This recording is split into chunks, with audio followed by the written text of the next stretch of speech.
Hey friends, Dr. Corey Babb here. I wanted to ask you a question today. How's your sex drive? Or how's your libido? Or how's your mojo? Or whatever you want to call it.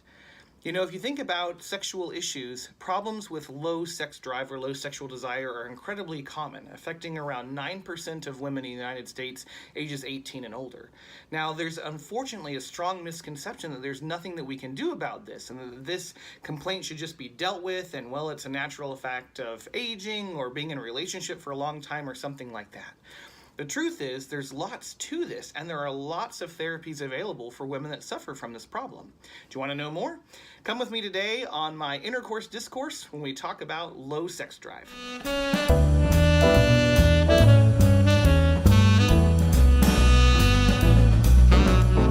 Now, if you recall from my first video on sexual problems, issues with sexual desire constitute one of the four main domains of sexual functioning in sexual medicine. Like I said, approximately 9% of women ages 18 and above in the United States have an issue with their desire such that they find it distressing, meaning that they want to seek treatment or it affects their marriages or relationships or things along those lines.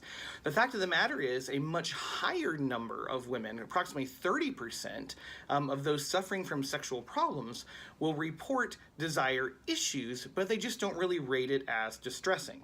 So when you look at this, sexual desire problems as a whole are incredibly common, and with most sexual issues, unfortunately, are often underreported because of that previously stated misconception that there's not a lot we can do about them. And when we're talking about issues with low sex drive, we're really talking about two main differentiating disorders. The first is what's called hypoactive sexual desire disorder, or HSDD. HSDD is basically characterized by a lack of spontaneous sexual thoughts, by an absence of erotic fantasies. A lot of times women will not have any type of erotic dreams. Really, these are the ladies that could go their entire life and say, if I never had to have sex again, I'd be totally fine with that. It wouldn't bother me. Now, what's interesting is that a lot of times women who have HSDD will become sexually aroused. They'll be able to enjoy sex. They'll be able to orgasm if they get into a sexual encounter. But without being in that moment at that time, they're really not thinking about sex ever. And this obviously can be characterized as something that's either general or situational, meaning like it's just overarching, or, you know, if the kids are around, I'm never going to be thinking about that. And it can also be something that is either lifelong or acquired. So you can really kind of stratify it into a bunch of different subtypes. Flipping that around a little leads us to the second main subtype in low desire disorders, which is sexual aversion disorder. And in women who have sexual aversion disorder, they basically have an actual adverse feeling about sexual encounters at all. They may have symptoms of disgust or nausea, or get really anxious, or just feel terrible when confronted with the possibility of some sort of sexual encounter.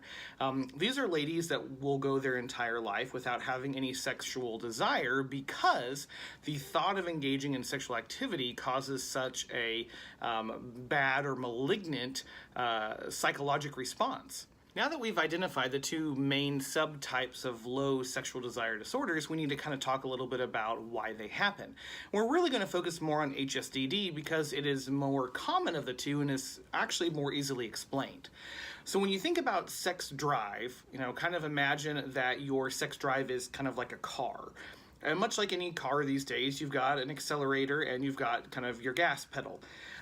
Sexual desire from a neurochemical standpoint is basically controlled by two main neurohormones. The first being dopamine, which is our excitatory hormone, or in our car analogy is the gas. And the second is serotonin, which is an inhibitory hormone, or in our car analogy is the brake. Now, going through the day, if you're driving a car, you know, you're going to accelerate some here and you're going to brake some here, and there's kind of this natural interplay between acceleration and braking, just so that everything works according to plan. Now, for a lot of ladies who have hypoactive sexual desire disorder, they are kind of riding the brake the whole time. So yes, they can get there, and there being a sexual encounter, and when they arrive, everything typically is fine and dandy, but the actual process of becoming aroused, or starting with that desire itself and moving to arousal, can take longer than otherwise expected. And that's another really important thing to bring up, is that sexual desire and sexual arousal are two very separate things. And I'll address sexual arousal issues in a later video, but right now, just think about desire is the car, gas, brake, and we'll go from there. So now if you know anything about modern pharmacology, some of you may be thinking at this time, well, serotonin, I've heard that before, maybe in some sort of antidepressants, like fluoxetine or Prozac or things like that. And you're absolutely correct. Those are selective serotonin reuptake inhibitors. And what that means is that those drugs are increasing the amount of circulating serotonin in our body. And serotonin as a neurohormone makes us feel very relaxed and can feel really good and things, and promotes overall happiness. But from a sexual desire standpoint, kind of inhibits that desire to engage in sexual activity. And this is why one of the most common issues when ladies present with low sex drive that we look at is, are you taking any medications that are either A, promoting too much serotonin, or B, decreasing the amount of dopamine there? Remember, dopamine is that excitatory hormone. Dopamine, on the other hand, as opposed to serotonin, is excitatory, and it makes us want to do things that feel good or that make us feel good from a psychological standpoint. Anytime that you eat some food that you like, you get a little dopamine hit.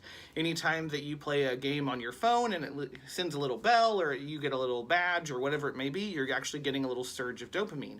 Dopamine basically is what controls our desire to want to engage in certain activities that we perceive as pleasurable.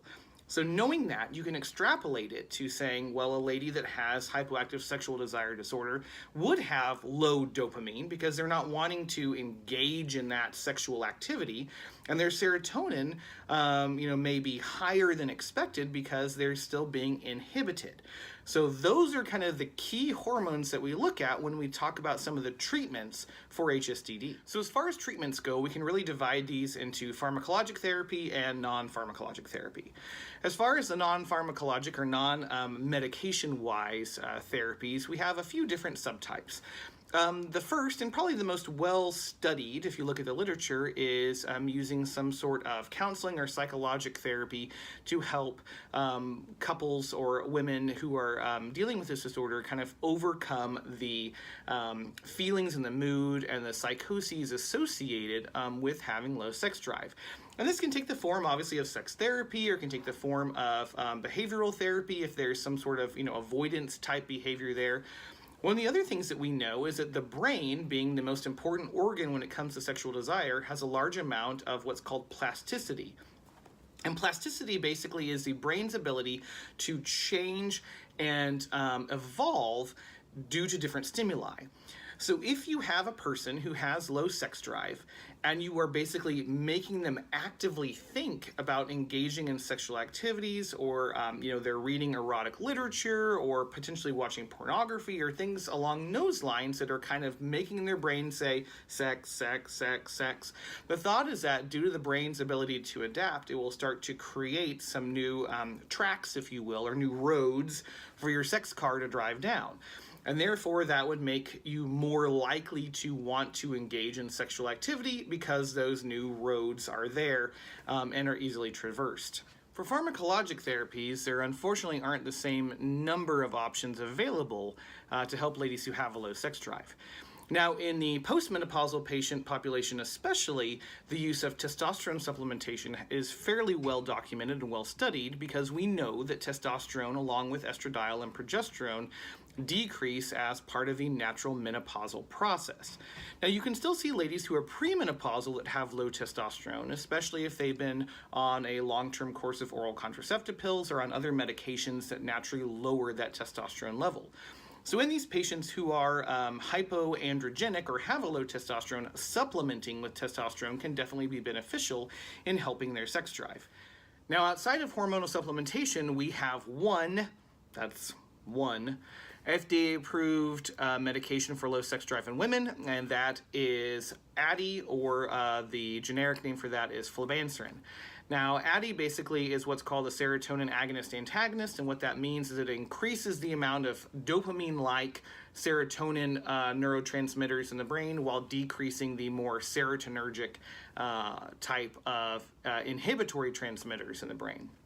So women who take Addy a lot of time report more of a positive receptivity to sexual encounters. And so whereas before they'd be like, yeah, I don't really want to do that, I've got other things to do, now they may be more like, you know what, that sounds like that could be kind of fun, let's do that. It's a medication that has kind of a little bit of a history that I'm not going to really get into right now, but for the patients who take it, a large number of them do experience an increase in their overall sexual receptivity and their desire to engage in intercourse as a whole. If you want to know more about that medication, you can obviously look it up. It's currently carried right now by the drug company Sprout, so you can look on their website for more information about it. Well, friends, I hope I've given you an overview of the causes and treatments for low sex drive in women. Obviously, this has just been kind of a skimming of the surface, if you will. There's much more that you can discover, and there are many more ways of treating this disorder, but obviously the first step in that is finding a provider that you feel comfortable talking to, and that is knowledgeable about these type of problems.